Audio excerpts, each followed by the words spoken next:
આજે આપણે બનાવીશું માત્ર 5 મિનિટમાં બની જાય એવા આવાકાડો ટોસ્ટ. તો આવાકાડો તમારે કેવું સિલેક્ટ કરવું, એને કેવી રીતે ઓપન કરી એનો પલ્પ કાઢવો અને એમાંથી એકદમ ટેસ્ટી એવું મેક્સિકન ડીપ કેવી રીતે તૈયાર કરવું, એ બધું આ વિડીયોમાં તમને જણાવવાની છું. એટલા બધા ટેસ્ટી એવા ટોસ્ટ બનશે કે તમે એકવાર ખાશો ને તો મારી ગેરંટી છે તમને બહુ જ ભાવશે. તો hello friends, welcome back to foods of fitness. હું છું અંકિતા વણજરા અને ચાલો રેસિપી શરૂ કરીએ.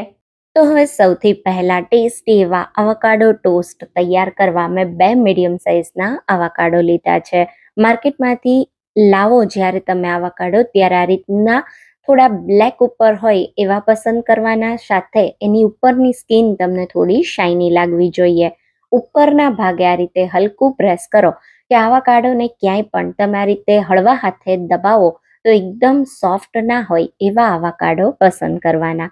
હવે વચ્ચે એકદમ મોટું બી હોય તો આ રીતે ફરતું તમારે ચાકુથી આવાકાડોને કટ કરી બંને સાઈડથી થોડું આ રીતે ટ્વિસ્ટ કરવાનું, એટલે એકદમ આસાનીથી આવાકાડો અલગ થઈ જશે.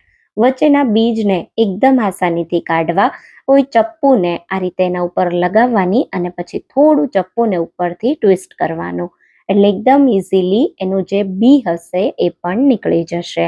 પછી કોઈ સ્પૂન લઈ અને આ રીતે તમે આવાકાડોની અંદરનો પલ્પ કાઢી શકો છો, અથવા તો તમે આ રીતે આવાકાડોને 2 સ્લાઇસમાં વચ્ચેથી કટ કરી એકદમ હલકા હાથે એની ઉપરની સ્કિન છે એ કાઢશો તો નીકળી જશે. તો એકદમ ઓવર રાઈપ નથી, થોડું મીડિયમ જેવું છે આવાકાડો. એકદમ રાઈપ હશે તો એકદમ આસાનીથી સ્કિન નીકળી જશે અને એકદમ સોફ્ટ આવાકાડો હશે.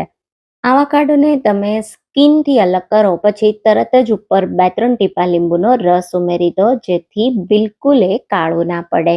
હવે અહીંયા શું કરીશું, એકદમ સોફ્ટ આવાકાડો નથી, પાકેલું છે પણ એકદમ સોફ્ટ નથી. તો આ રીતે તમે કાંટા ચમચીથી મેશ કરો અને ઇઝીલી મેશ ના થતું હોય તો તમારે શું કરવાનું, ડીપ તૈયાર કરવા આપણે જે આવાકાડો ટોસ્ટનું ડીપ બનાવવાનું છે એના માટે આ જે આવાકાડોના પીસીસ છે એને હું મિક્સર જારમાં ઉમેરી દઈશ અને પાણી ઉમેર્યા વગર આપણે આની એક પેસ્ટ બનાવી લેશું.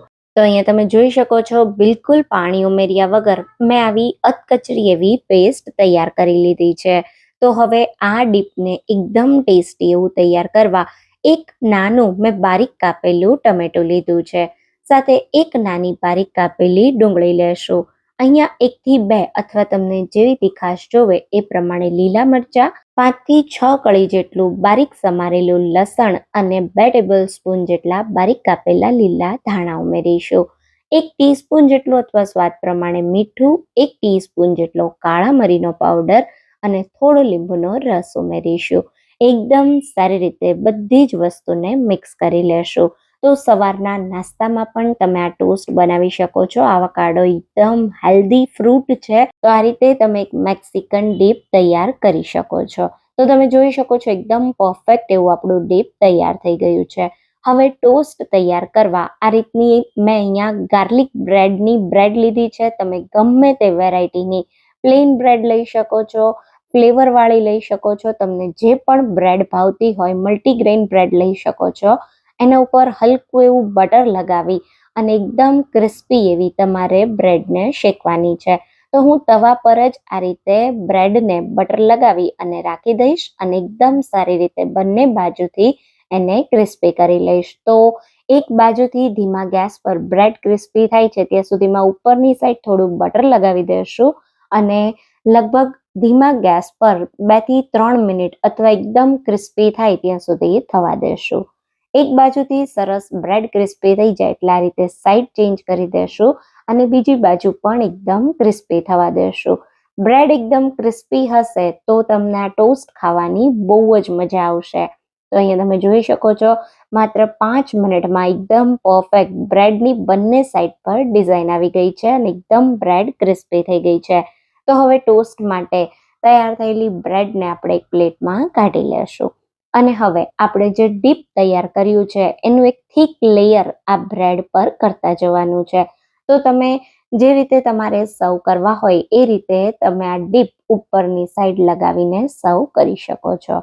તો માત્ર 5 મિનિટમાં કેફે કે રેસ્ટોરન્ટમાં ટોસ્ટ બહુ મોંઘા મળતા હોય છે. તમે ઘરે એને એકદમ આસાનીથી ટેસ્ટી એવા તૈયાર કરી શકો છો. સવારના નાસ્તામાં બાળકોને લંચ બોક્સમાં આપવા માટે કે પછી જ્યારે પણ કંઈ ટેસ્ટી અને ઝટપટ હેલ્ધી બનાવીને ખાવું હોય ત્યારે તમે આ ટોસ્ટ ખાઈ શકો છો.